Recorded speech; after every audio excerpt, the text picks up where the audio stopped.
1.1 के दूसरा क्वेश्चन को बनाने वाला हूँ। आप लोग ध्यान से समझिए क्वेश्चन में क्या बोल रहा है। कह रहा है कि दर्शाइए कि कोई भी धनात्मक विषम पूर्णांक 6q+1 या 6q+3 या 6q+5 के रूप का होता है। फिर से क्वेश्चन को हम रिपीट करते हैं।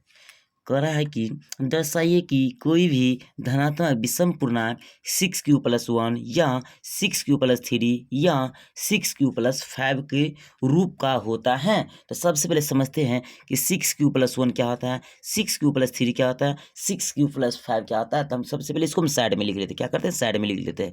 6q+1 6q+3 6q+5 क्या कि इसको हम साइड में लिखते हैं। तो हम जानते हैं ए बराबर, पहले से हम जानते हैं ए बराबर होता है BQ+R। क्या होता है, ए बराबर BQ+R यूक्लिड विभाजन एल्गोरिथम से, यूक्लिड विभाजन एल्गोरिथम से होता है ए बराबर BQ+R। ए है इसमें कॉमन, ए हो गया। उसका इसके बाद बी, इसमें बी का मान कितना 6, क्यू का मान कितना क्यू प्लस है प्लस, आर का मान कितना 1। उसी तरीका से बी का मान 6, क्यू का मान क्यू प्लस है प्लस, आर का मान कितना 3, उसी बी का मान कितना 6, उसका क्यू है क्यू और उसका प्लस है प्लस, उसका आर का मान कितना हो गया 3 है तो 5 है तो 5 लिख दिए। अब सबसे पहले क्या करते हैं, इसको मान लेते हैं। क्या करते हैं, मान लेते हैं। तो लिखेंगे हल बराबर, क्या लिखेंगे हम, कोई भी क्वेश्चन बनाने से पहले लिख लो हल बराबर। तो लिखते हैं हल बराबर माना कि कोई भी धनात्मक विषम पूर्णांक ए है। कितना मान लिया, माना कि कोई भी धनात्मक विषम पूर्णांक ए है। उसके बाद लिखते हैं बी, बी का मतलब होता है भाजक। क्या होता है, बी का मतलब भाजक। तो इसमें देखते हैं बी बराबर क्या होता है भाजक। तो बी का मान कितना हो गया 6। उसके बाद क्या होता है आर, तो आर का मान कितना, आर के मतलब हो गया शेषफल। कितना हो गया, आर के मतलब शेषफल। क्या हो गया, आर के मतलब शेषफल। तो आर का मान कितना है 1 भी है 3 भी 5। अब कोई भी सवाल हम बनाते हैं, जब मान के चलिए 2 से हम 3 में भाग दिए, 2 से भाग दिए 3 में, तो 2 एकम 2 हो गया। कितना बच गया 1। जब भी भाजक से भाज्य में अगर भाग देने से शेषफल हमेशा भाजक से हमेशा छोटा आएगा, हमेशा भाजक से हमेशा क्षेत्रफल छोटा ही आएगा, ये कॉन्फर्म है। तो इसी तरीके से यहाँ पर दिया हुआ 6 है, बी का मान कितना 6 है। उसी तरीका से आर का मान क्या होगा, हमेशा भाजक से हमेशा शेषफल क्या होगा छोटा है। देखिए छोटा ही है, 1 है 3 है 5 है, छोटा है। तो यहाँ पे लिखते हैं कितना है 1 है 3 है, उस पर कितना है 5। इसका मतलब है कि हमेशा 6 से क्या रहेगा छोटा रहेगा। उसके बाद लिखेंगे इसीलिए यूक्लिड विभाजन एल्गोरिथम से या परिमिका से, दोनों से हुआ तो लिखते यूक्लिड विभाजन प्रेमिका से। तो फॉर्मूला होता है ए बराबर BQ+R। क्या होता है, ए बराबर BQ+R। तो सबसे पहले हम क्या किए, हम लिखते हैं जब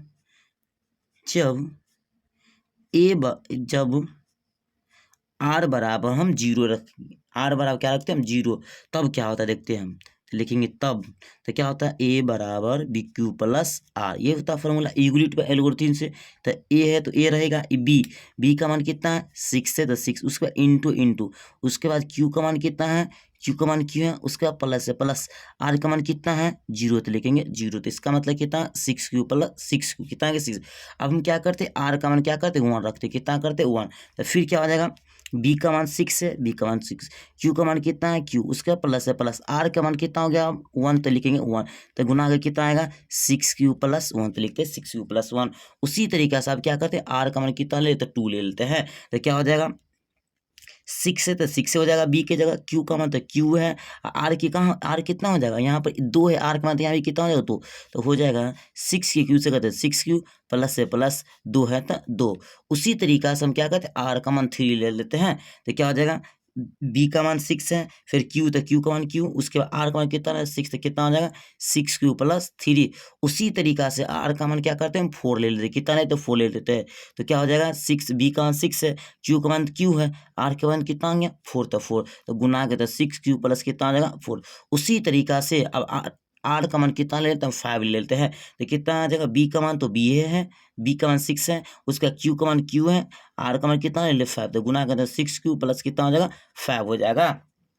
अब हमको क्या करना है कि तो बोल रहा है कि इस रूप में होता है, कह रहा है कि धनात्मक विषम पूर्णांक 6 प्लस 1, 6 प्लस 3 या 6 प्लस 5 के रूप में होता है, हमको बताने के लिए बोलता है। हम क्या करें उसका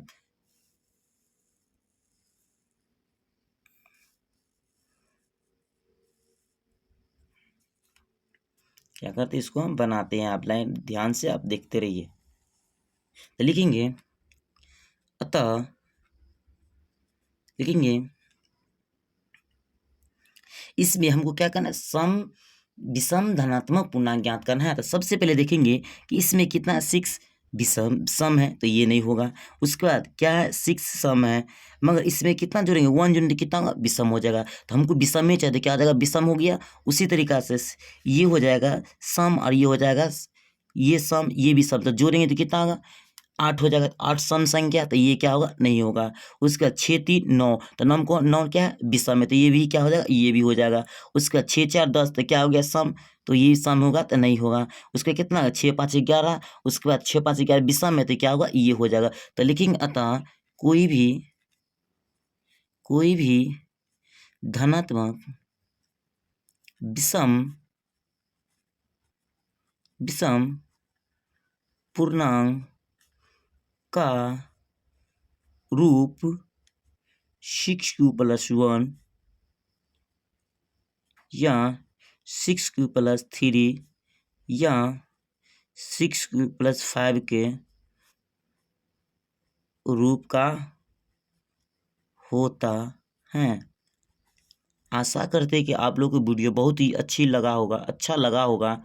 अब हम लोग अगली वीडियो में अगली क्वेश्चन को बनाने वाला हूँ।